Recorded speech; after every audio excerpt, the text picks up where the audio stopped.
If you constantly have intrusive negative thoughts, then this video is for you. Maybe you often think you're going to fail anyway, that you're not good enough, or that you are somehow the problem. Maybe it even feels like your brain is working against you. These thoughts are not random and they are not your fault. They are actually very common after leaving an abuser or a difficult family dynamic. I used to struggle with negative thoughts for years. Sometimes the thoughts were in my dad's voice criticizing me. I would get an idea to start something and then immediately think, what's the point? I'll probably fail anyway. So I just wouldn't start. Sending emails or texts was a nightmare because I would rewrite them over and over, worrying that people would judge me. And even when something went well or someone praised me, my mind would say it was just luck or that the person was just being nice to me. Worse, after a conversation, I would assume people secretly disliked me, and I would replay the conversation in my head afterward, thinking about what I said wrong and what I should have said. People often think that there is something wrong with them, that their brain hates them, or that they are their thoughts, but this is not true. These incorrect beliefs can lead to ineffective strategies to cope with intrusive negative thoughts. I tried to suppress and ignore my inner critic, but it just got louder.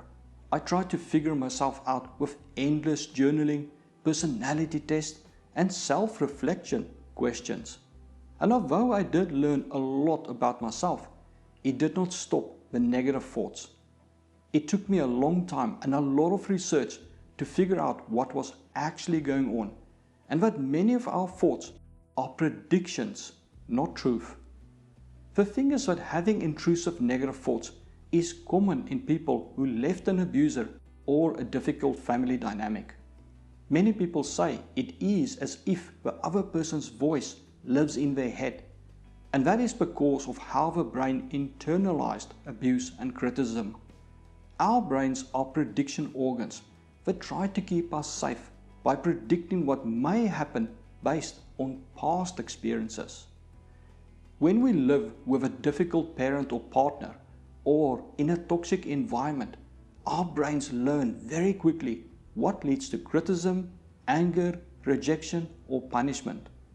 For example, maybe when we share an idea, we were told it's stupid and will never work. Maybe when we tried something new, we were told we will never succeed and should just give up. Or maybe whenever we made a mistake, it led to a big emotional reaction from the other person. The brain learns from this and uses these patterns to predict future outcomes. So, when it, for instance, predicts that an idea you have will be criticized, it sends the thought that the idea is stupid, not because it is, but because it tries to stop you from sharing the idea and getting hurt. If it predicts that something you want to try will lead to criticism or punishment, it sends thoughts to stop you from attempting it. From the brain's perspective, this is useful. It believes it is helping you avoid pain. The interesting thing is that the brain stores experiences together with the context they happened in. That includes the tone of voice, emotional intensity, and specific phrases that other people use, especially if phrases are repeated many times. So when the brain tries to protect you by, for instance, sending the thought that an idea is stupid, the thought can be in the voice of a person who constantly criticized you. This is why it sometimes feels like the other person's voice is living in your head, because the brain uses the most familiar model it has of how criticism happens. When we leave a person or the environment, the brain does not flip a switch and immediately make different predictions, because it still bases its predictions on past experiences and for your old environment, as this is all it knows. Trying to silence or fight our inner critic will not help, because it is part of our brain trying to keep us safe. The more we fight it, the harder it will try to protect us. And we may start to experience negative emotions in an attempt to stop us from doing what the brain thinks is unsafe. No amount of positive thinking, affirmations, or shaming ourselves is going to alter the predictions, because thoughts cannot erase the memory that the prediction is based on. And even if we manage to force ourselves to act and have a new experience, it can lead to confusion. Let me explain with an example. Say someone touches a stoveplate and burns themselves. Their brain has now learned that stoveplates are hot and touching them is painful. No amount of positive affirmations where they tell themselves that the plate is cold is going to make their mind believe that the plate is cold. And if they did manage to force themselves to touch the plate again and it is cold, their mind is now going to be confused, as it cannot predict if a stove plate is hot or cold. But if there is a warning light on the stove indicating when the plate is hot, then they have new information and context that can be used to predict when the plate is hot or cold. So the brain needs both new experiences and new information to explain why the old predictions and beliefs made sense and why they are no longer valid. The idea is not to try and prove the old belief completely wrong, but to give the brain new experiences and explain why both experiences can be true, as well as how to predict which experience may be true so it feels confident in protecting us. The good news is that the brain can update its predictions. So how do we get our brains to no longer make these predictions and send intrusive negative thoughts? This is what worked for me and may work for you.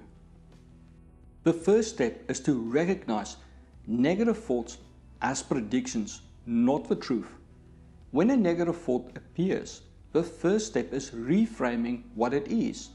Instead of saying, "My brain hates me," or "this must be true," shift to, "My brain is predicting what might happen based on past experiences." This alone reduces shame and resistance. For example, if the thought, "I am lazy," pops up, say, "My brain is predicting I will be criticized if I start." The second step is to identify where the prediction came from. Your brain formed that prediction in a specific environment. Ask yourself, who used to say this? In what situations did this belief form? And what was my brain trying to protect me from? This is important because predictions only make sense within the environment they were learned in. For example, you may discover that a thought came from a parent who constantly criticized your work. Maybe a thought like, "I am stupid," came from an experience where you just did not know any better, but you were criticized as if you should have known everything. Now the brain has context on where and why that thought made sense. Step 3 is to validate why the brain learned this. This is a critical step. Instead of saying the old belief is wrong, explain why it made sense before. We cannot just wipe a thought or belief out without explaining why it is no longer valid. For example, if you have a thought that an idea is stupid, you can say, "No, that is the opinion of my parent and not the truth." Or the thought, "I'm going to fail," could be countered with, "No, that is just the opinion of my ex because they were insecure and my brain tried to protect me from doing better than them and angering them." Now your brain understands why the thought was formed and why it is no longer valid. Step 4 is to create new experiences that disprove the old experiences. The brain updates predictions through experiences, not logic alone. It does not need to be massive. Any small counter experience is proof. You can even use past experiences. It is important to start small enough that your brain does not see it as dangerous. You can even frame it as a test just to see what happens. Maybe share an idea with a close friend or safe person and then use that experience to counter a thought that your ideas are stupid. Step 5 is to explain to the brain why both experiences can be true.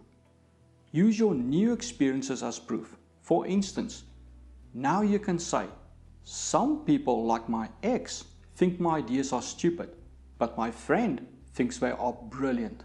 Or, in my old environment mistakes were punished, but in my new environment mistakes are allowed. Just look at how kindly I was treated when I failed and how they helped me learn from my mistakes. Step 6 is to constantly reinforce new evidence immediately so the brain updates its predictions. This will cause your mind to focus on this and change your thoughts to more positive thoughts. For instance, say you washed one plate.